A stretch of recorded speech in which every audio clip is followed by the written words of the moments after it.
There's a lot of evidence that people in the ancient Southwest were drinking chocolate. Now, what was it like?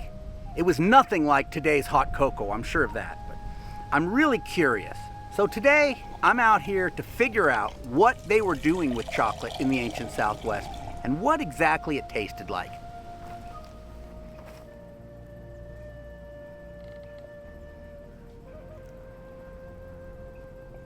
So most of you have probably already heard about the chocolate that was being used up at Cacao Canyon. That was the first evidence of chocolate in the Southwest.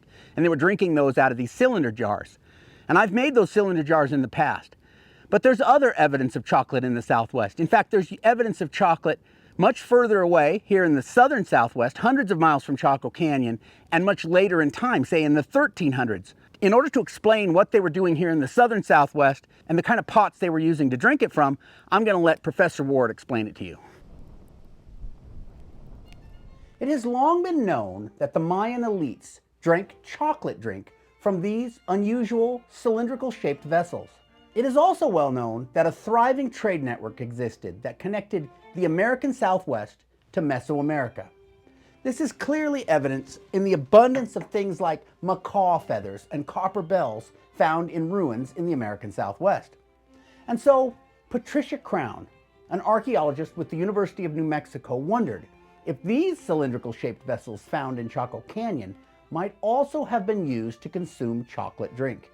In 2009, she reported that 3 of the 5 Cacao cylinder jar sherds she tested had come back positive for chocolate.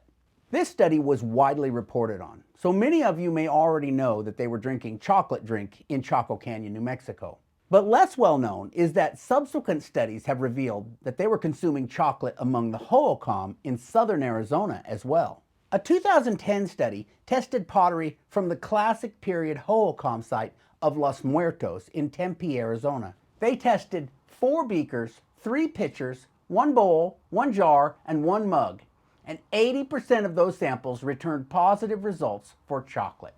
Now, the researchers don't indicate which vessels specifically tested positive for chocolate, but let's look at the vessel forms found at Los Muertos to get an idea of what kinds of pottery were being used for chocolate preparation and consumption.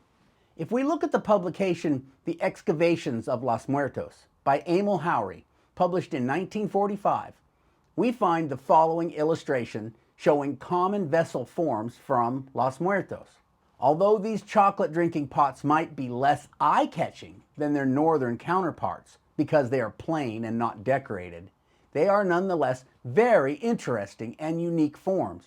Now, we need a lot more studies to determine the extent of chocolate use across the Southwest, but we can make some assumptions based on the facts we do know. Although not striking in appearance, these plainware chocolate mugs are actually found all across the southern Southwest in the Classic period, that is to say, the 1300s AD. There are similar mugs at Beshbagawa Museum in Globe, Arizona. And here is the same type of vessel in the Mills collection at Eastern Arizona College in Thatcher, Arizona. And finally, here is one of those bird-shaped pitchers from Pueblo Grande in Phoenix. And so these potential chocolate consumption vessel forms are found across a broad area. And in that same area, we find other evidence, more clearly identifiable evidence of trade with Mexico, things such as copper bells, seashells, and macaws. And so it is likely that chocolate was being consumed all across the southern Southwest in that era, everywhere from Phoenix, Arizona to El Paso, Texas.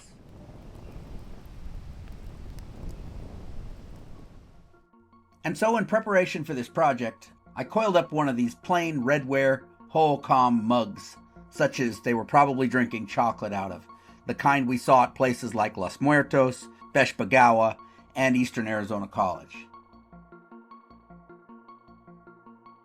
I attached that handle using the rivet method so it was good and strong so that I could fill it up with chocolate and lift it by the handle without worrying about it breaking off.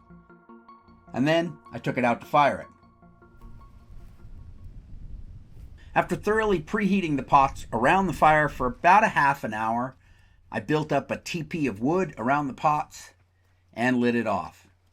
And it was a rather breezy day, so they got plenty hot, and I had to worry about embers getting blown away, so I stood downwind and watched. And when it was all burned down, I smudged the inside of those cylinders that I'd fired. Smudging is just putting carbon in it so that it's black. And if you look at the originals, you'll see that they were almost all of them smudged. And so I'm just filling the hot pots with like leaf litter from the bottom of the forest floor and then turning it upside down so it doesn't have a chance to oxidize. And I actually have the mug, I have a cylinder, and I have a smaller, like personal size cylinder. And they were all treated the same, filled with that leaf mulch and then turned upside down and pressed into the ground so that that would smudge in there properly, nice and black and sooty. And then I just left those that way for another half hour, 45 minutes to cool down that way.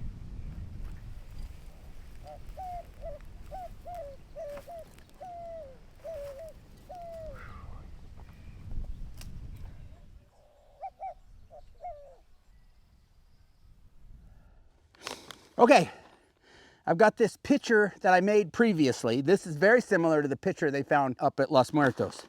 And I've got cocoa nibs, which you can buy on the internet. I'll put a link to that down in the doobly-doo in case you want to pick up some of these. And this is likely similar to what would have been traded north. So this is already fermented. The chocolate has to be, in the processing, has to be fermented. And so this is already fermented, but it still has to be kind of like roasted and ground, so at least part of the processing on this end, which seems logical to me. So I'm gonna go ahead and roast some cocoa nibs in this pitcher and, you know, move forward with the processing chocolate. This is maybe, as I said, somewhat similar. Oh, it smells chocolatey. It smells actually really good.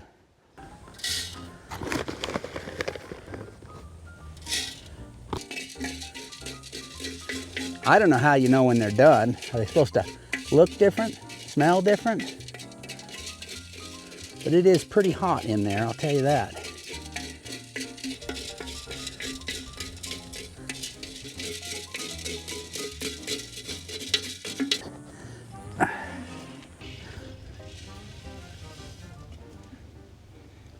Okay, so I'm not entirely sure how long I'm supposed to roast these or what they're supposed to look like when they're done.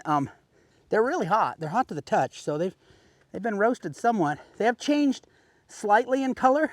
The material in the bag is a little more reddish. So I'm gonna go ahead and try grinding this up and see how that works. I'm kind of playing this by ear.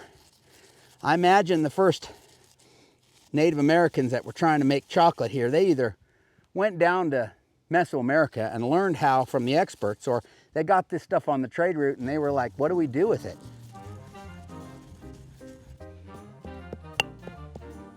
You can see as I grind it, it's becoming oilier. And that's what I read about it's supposed to do.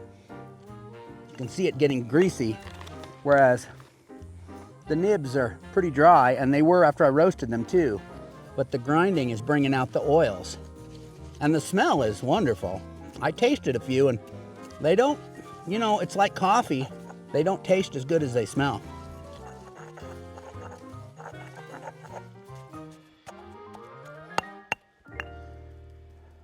Okay, I think I've got my paste ready. Let's check and see how the smudging went on this pot. Looks good. Ow, son of a, son of a gun. Hole in the finger of that stupid glove. Okay, I need new gloves. Burned my finger good because I got a hole right in the stinking index finger, and I knew it was there. Didn't even cross my mind at the time. Okay. Get all the junk out of there. All right. Now, this pot had a little small drying crack in it. I was hoping it was superficial, but when I put the material in to smudge it, I could see smoke coming out of that crack. So it may not hold liquid. So I may not be able to use it even though I wanted to. But I have backups. I have the other cylinders. This one here, which also needs to, ow, dang, that's hot. Cool down before I can pour liquid in it. And then I brought a mug also in case I need it. So let's see. This one doesn't have any cracks in it. It also probably needs to cool down some.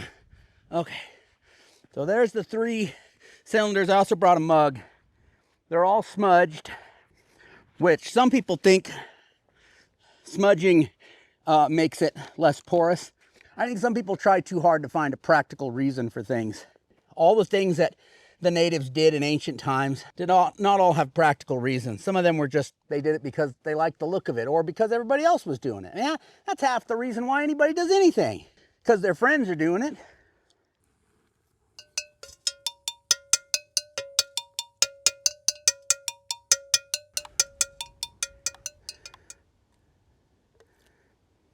It is leaking a little out that crack.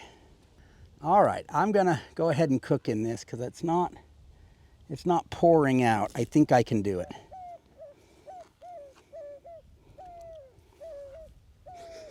Oh, it smells so good.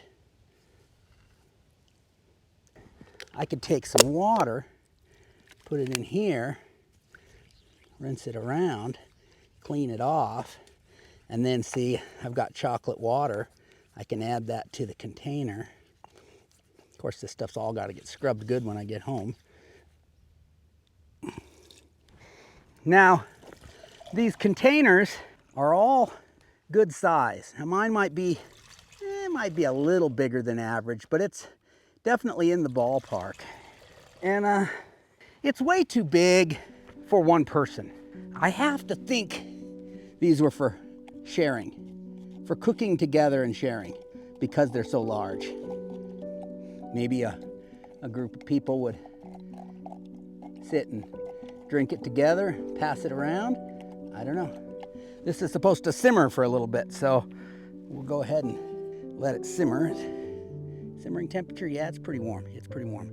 Now, a lot of these recipes recommend adding spices. They suggest things like chili pepper, cinnamon, vanilla. There is some evidence for chili peppers being in the Hohokam region, but not a lot, very, very little. So chances are most of it was drunk sans chili pepper. Certainly not vanilla or cinnamon.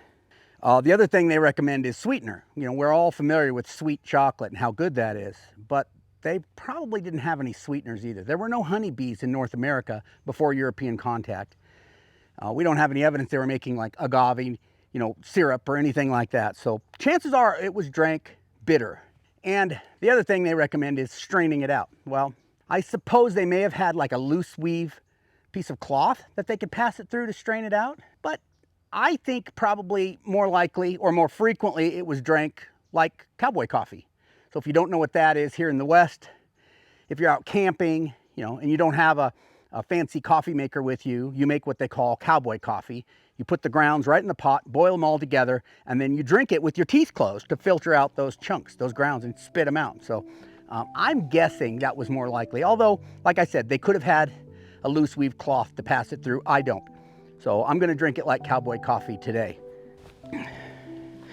Now, from what I understand, this stuff was drank frothy. In Mexico, they have special utensils for frothing it. But I've been told that they may have made it frothy by pouring it from an elevated height. Although I can't say that's really effective, and I'm losing half of it. So seems like a good idea until you try it and then go, maybe it's not a good idea. I am losing a lot of it.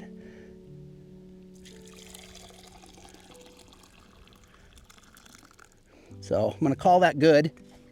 It's not as frothy as I hoped. It's a little frothy. I had hoped for frothier. Here we go. It's actually not a bad flavor. Crunchy. Would be good to get rid of the nuggets, the little chunks in it. Definitely. But they're not going to kill you.